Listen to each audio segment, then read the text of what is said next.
Seen a whole lot of teammates started making little scenes and stuff on the sideline. I'm just like, yo, I'm a trendsetter. Like, but yeah, man, that's where Teven's foul came from. Sweet 16, Michigan State in New York, actually in the Garden. Yeah, man, that was crazy. Like, just having this flashback right now, just thinking about it. I went in the locker room and cried like a baby. We was definitely supposed to win the national championship that year, but everything happens for a reason. Yeah, man. That you post about UVA, that's all I see. Yeah, man.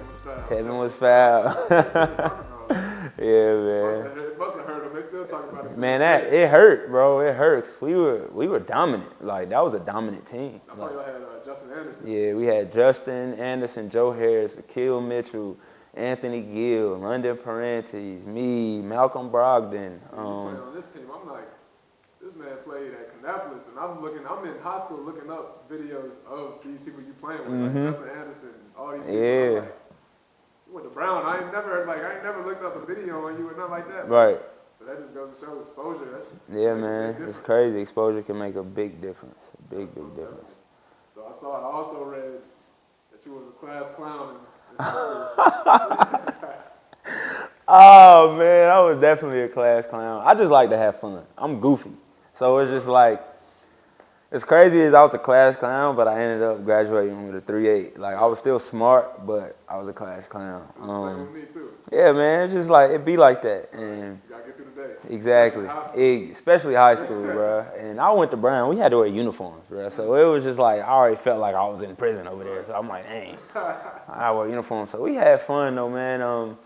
Actually, I was in my Spanish class, and my Spanish class had about almost the whole football team in there.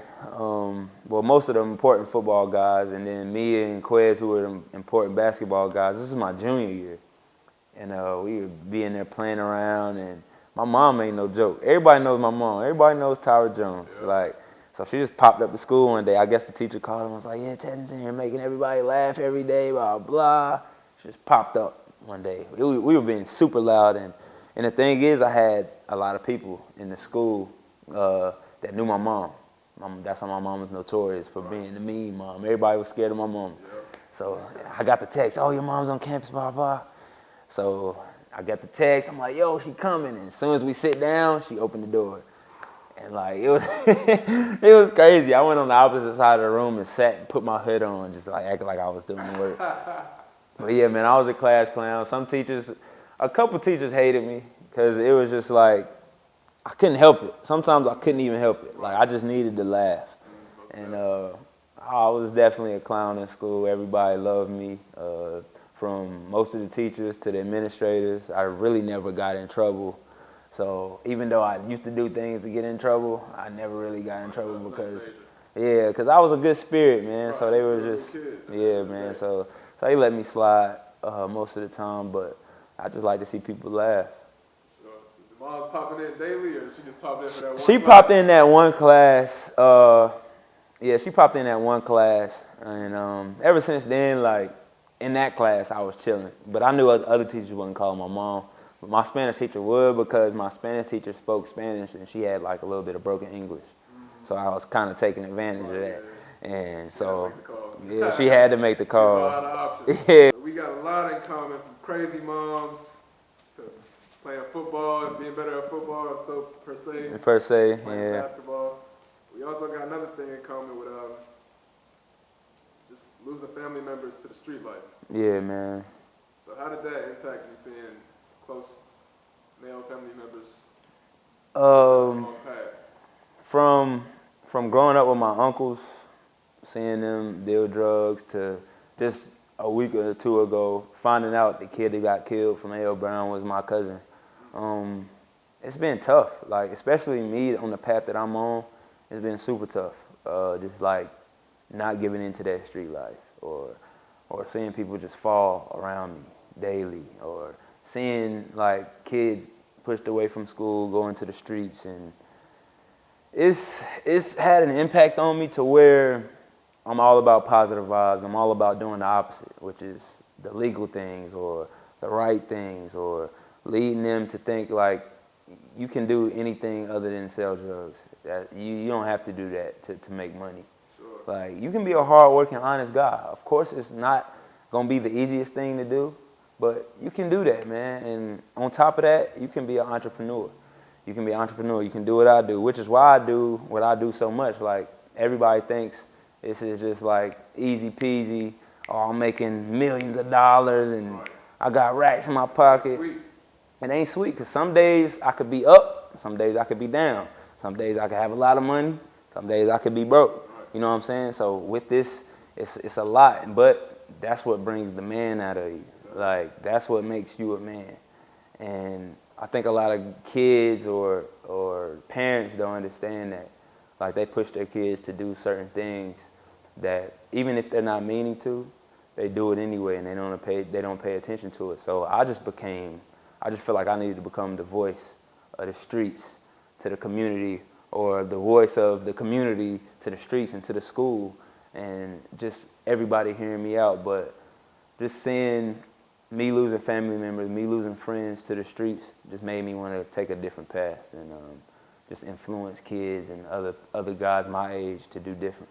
Because you're in the K too, so it's right in your face. Yeah, man, the K's been pretty hectic the past year or two.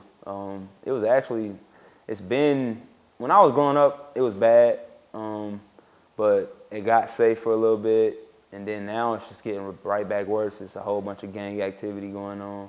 So I see everything every day. It's not like I don't see anything. Like, I even see the kids doing what they do. So it's right there in my face, and people fail to realize it. They like, oh, man, you're in Kannapolis, ain't nothing going on. Yeah, you think that. Exactly. Till you come in, you live in Kannapolis, and you see the things that happen, and you see the youth is falling off into the streets. You see some of the older guys influencing them in the wrong way, and it's just like it touches me though. It touches me to go out and try to change things. Like, and even watching Nipsey pass away. Nipsey was a big influence on what I do now, because my whole thing is, instead of people trying to gentrify Kannapolis, I'm trying to buy the block back. Like, I might not have the money right now, but that's why I'm working to get to where I need to get. And it just I don't know, it just took a major blow to me, just to seeing, especially my little cousin get killed last week and a half. He got killed over gang activity, over gang violence, bro. And it's for no reason. He was 18, was about to graduate, had just got a job at Walmart, was actually getting himself together, was gonna go to school, gets killed. At his window, at home. Like, you can't even be safe at home in Kannapolis anymore. And so, like, right now I'm trying to move my mom out of Kannapolis because it's getting bad, but I want to change things. And if I can't change things, then I know somebody can. I can influence somebody to do it. Inspire somebody. Exactly. Most definitely. Well, sorry to hear about your cousin, first of all, but definitely believe in you and everything you're doing. Every single neighborhood needs a Nipsey or Meek Mill. Right. Lead the kids down the right path. Right. You don't got no positivity around you. Exactly, man. Bad news. Exactly. Bad news for everybody. So definitely shout out to you for that. Kobe Bryant. I knew you were about to ask about Kobe. Kobe. No, I got to hit on it. Oh, man. Tough happened with him and Gigi. Yeah. I feel like it really inspired. I think this is the first death I've ever seen that really took a toll on everybody. Everybody. Like, stopped the whole world. Stopped what they was doing. It shifted the universe, bruh.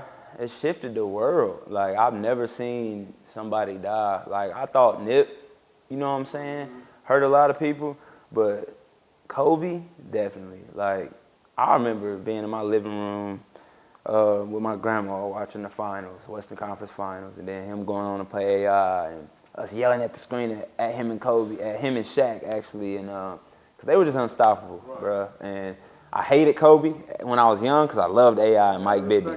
But you had to respect him. I studied the guy's game, man. Like, his fadeaways, from his fadeaways to his footwork, to growing an afro, to, you know, wearing number 8. And it's just crazy how much of an impact he had. And the crazy thing is, you could see his game in his daughter at an early age like that. Right. And for him to, like, he even said, like, yeah, I worked with her, but some of her mannerisms and things Like, I never showed her that stuff. And she just, and it's just like, it was just in her when she was born. And seeing the things he did outside of basketball. He influenced so many kids to love the game of basketball. Then seeing the things he was doing outside of basketball the past 3 years. Having his hands in stocks. He built the Mamba Academy.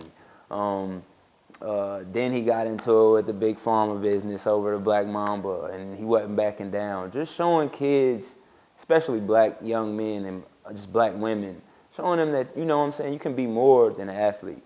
You know what I'm saying? And he did that, and he was a great father. He like girl dad, the hashtag girl dad. He's got all these men wanting to be girl dads. Like, who has that type of influence on the world, man?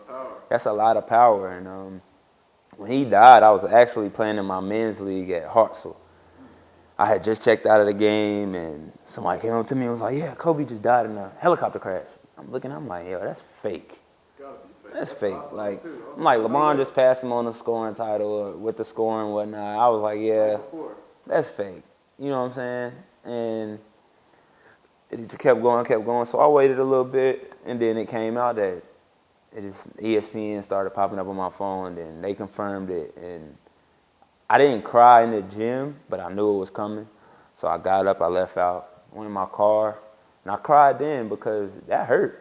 Like, that hurt. That was an icon, a legend, somebody that I looked up to secretly, like, because I would always get into arguments with my cousin. Oh, LeBron's better than Kobe, blah, blah. Whole time in my head, I'm like, yeah, Kobe's better. But it's cool, you know what I'm saying? Like, Kobe's better. Like, I study him every night. But I ain't going to tell you that. Like, you know what I'm saying? And that hurt, man, because I never really got